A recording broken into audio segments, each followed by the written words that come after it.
വർഷം 1955. അമേരിക്കയിലെ അലബാമ. ചർമ്മത്തിന്റെ നിറം ഒരു മനുഷ്യന്റെ അവകാശങ്ങൾ നിശ്ചയിച്ചിരുന്ന കാലം. ബസ്സിലിരിക്കാൻ പോലും കറുത്ത വർഗ്ഗക്കാരന് അനുവാദമില്ലാത്ത ക്രൂരമായ നിയമങ്ങൾ. മോൺഗോമറിയിലെ ഒരു ബസ്സിൽ ആ ഒരു കസേര ഒഴിഞ്ഞുകൊടുക്കാൻ വിസമ്മതിച്ച റോസ പാർക്സ് എന്ന സ്ത്രീ തുടങ്ങിവെച്ചത് ചരിത്രത്തിലെ ഏറ്റവും വലിയ ജനകീയ പ്രക്ഷോഭത്തിനായിരുന്നു.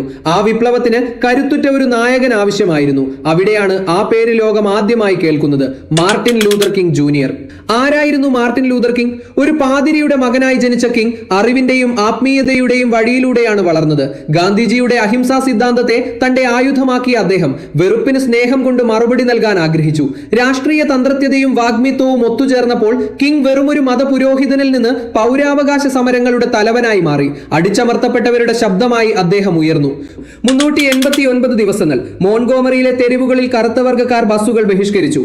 അവർ കിലോമീറ്ററുകളോളം നടന്നു. കിങ്ങിന്റെ വീടിന് നേരെ ബോംബാക്രമണമുണ്ടായി. അദ്ദേഹം ജയിലിൽ അടയ്ക്കപ്പെട്ടു. പക്ഷേ ആ ആവേശം കെട്ടടങ്ങിയില്ല. ഇതൊരു കേവല ബസ് സമരമായിരുന്നില്ല. ലോകത്തിലെ ഏറ്റവും വലിയ ജനാധിപത്യ രാജ്യത്തിന്റെ നീതിന്യായ വ്യവസ്ഥയോടുള്ള വെല്ലുവിളിയായിരുന്നു. ഒടുവിൽ സുപ്രീം കോടതിക്ക് മുട്ടുമടക്കേണ്ടി വന്നു. ബസ്സുകളിലെ വിവേചനം നിയമവിരുദ്ധമായി പ്രഖ്യാപിക്കപ്പെട്ടു. അലബാമയിൽ നിന്ന് വാഷിംഗ്ടണിലേക്ക് ആ ജൈത്രയാത്ര നീണ്ടു. ലക്ഷക്കണക്കിന് ആളുകളെ സാക്ഷി നിർത്തി അദ്ദേഹം പറഞ്ഞു, എനിക്കൊരു സ്വപ്നമുണ്ട്. തന്റെ കുട്ടികൾ ചർമ്മത്തിന്റെ നിറത്തിലല്ല, മറിച്ച് സ്വഭാവ മഹിമയാൽ വിലയിരുത്തപ്പെടുന്ന ഒരു ലോകത്തെ അദ്ദേഹം സ്വപ്നം കണ്ടു. രാഷ്ട്രീയ അധികാരമല്ല, തുല്യനീതിയാണ് മാറ്റം കൊണ്ടുവരിക എന്ന് അദ്ദേഹം തെളിയിച്ചു. ഏപ്രിൽ 4, 1968. മെംഫിസിലെ ലോറൈൻ മോട്ടലിന്റെ ബാൽക്കണി. ആ വൈകുന്നേരം ലോകം നടുങ്ങിയ ഒരു വെടിയൊച്ച കേട്ടു. സ്നേഹത്തെക്കുറിച്ച് സംസാരിച്ച ആ നാവുകളെ നിശബ്ദമാക്കാൻ ക്രൂരമായ ഒരു വെടിയുണ്ടക്കി കഴിഞ്ഞു.